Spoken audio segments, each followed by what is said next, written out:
Janasena party స్థాపించిన నాటి నుంచి అధినేత పవన్ కళ్యాణ్ పూర్తిగా ఏపీపైనే దృష్టి సారిస్తూ వస్తున్నారు.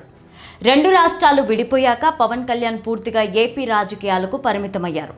తెలంగాణలో అడపాదడపా సమయాల్లో అప్పుడప్పుడు పోటీ చేసినా వాటిని సీరియస్గా తీసుకున్నది లేదు. ఎందుకంటే జనసేనకు తెలంగాణలో అంతగా ఓటు బ్యాంకు ఉన్నట్లు తాను భావించడం లేదని పలుమార్లు జనసేనాని స్వయంగా చెప్పారు. 2014 ఎన్నికల్లో పోటీలో లేకపోయినా 2019లో మాత్రం జనసేన ఏపీలో బరిలోకి దిగింది. 2019లో అధినేత పవన్ కళ్యాణ్ తాను పోటీ చేసిన 2 స్థానాల్లో ఓటమి పాలయ్యారు. ఆ సమయంలో తెలంగాణ జన సైనికులు తీవ్ర దిగ్భ్రాంతి వ్యక్తం చేశారు. పవన్ కళ్యాణ్ కనుక తెలంగాణలో పోటీ చేసి ఉంటే అతనికి ఆ పరిస్థితి వచ్చేది కాదన్నారు.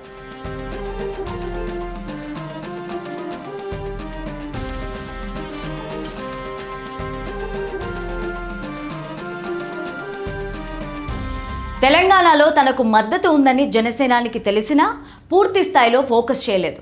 కేవలం ఏపీపైనే దృష్టి పెట్టి టీడీపీ బీజేపీలతో జతకట్టి 2024 ఎన్నికల్లో జనసేన అధికారాన్ని ఏర్పాటు చేసింది. కేంద్రంలోనూ బీజేపీ అధికారంలోకి రావడంతో దేశవ్యాప్తంగా జనసేనకు బాగా గుర్తింపు వచ్చింది. గెలిచిన మొదటిసారే పవన్ కళ్యాణ్కు కేంద్రంలో మంచి గుర్తింపు లభించింది.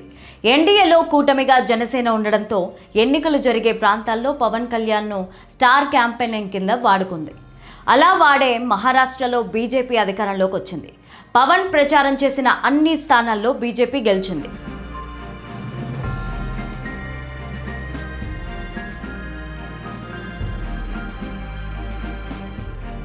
ఇప్పుడు బీజేపీ దక్షిణ తెలంగాణ పైన ఫోకస్ చేసింది. దక్షిణ తెలంగాణలో బీజేపీ కేవలం ఏపీలో మాత్రమే అధికారంలో ఉంది. కర్ణాటక, తెలంగాణ, కేరళం రాష్ట్రాల్లో కాంగ్రెస్ అధికారంలో ఉంది. దీంతో ఎలాగైనా దక్షిణ రాష్ట్రాల్లో పట్టు సాధించాలని బీజేపీ భావిస్తోంది. అందులో భాగంగానే జనసేనానితో జతకట్టి తెలంగాణలో మొదట అధికారంలోకి రావాలని భావిస్తున్నట్టు రాజకీయ వర్గాల్లో చర్చ నడుస్తోంది. జీహెచ్ఎంసీ ఎన్నికల్లో బీజేపీతో కలిసి జనసేన పోటీ చేస్తుందని జోరుగా చర్చ కూడా నడిచింది. కానీ కలిసి పోటీ చేయడం పైన ఇరు పార్టీల నుంచి ఇంకా స్పష్టత రాలేదు.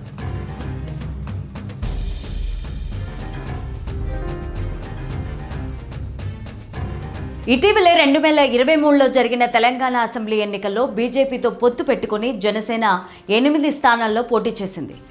ఆ ఎన్నికల్లో జనసేనకు 0.25% నుంచి 0.30% ఓట్లు పోలయ్యాయి.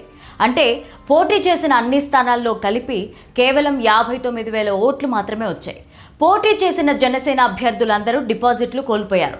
దీంతో జనసేనాని ఏపీ వైపే ఫోకస్ చేశారు. ఇటీవలే పశ్చిమ బెంగాల్లో బీజేపీ మొదటిసారి అధికారంలోకి వచ్చింది. ఆ విజయం తర్వాత బీజేపీ నెక్స్ట్ టార్గెట్ తెలంగాణనే అంటూ చెప్పుకొచ్చింది. అందులో భాగంగానే జనసేనానితో కలిసి తెలంగాణలో పోటీ చేసేందుకు ప్రయత్నాలు చేస్తున్నట్టు చర్చ నడుస్తోంది.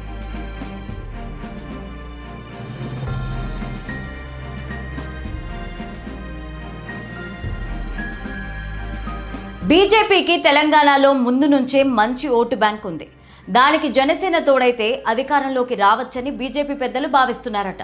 అందుకే పవన్ కళ్యాణ్తో సభను ఏర్పాటు చేయించి జనాల్లోకి వెళ్లేందుకు ప్రయత్నాలు చేసింది. కానీ కాంగ్రెస్ ప్రభుత్వం పవన్ కళ్యాణ్కు షాక్ ఇచ్చింది.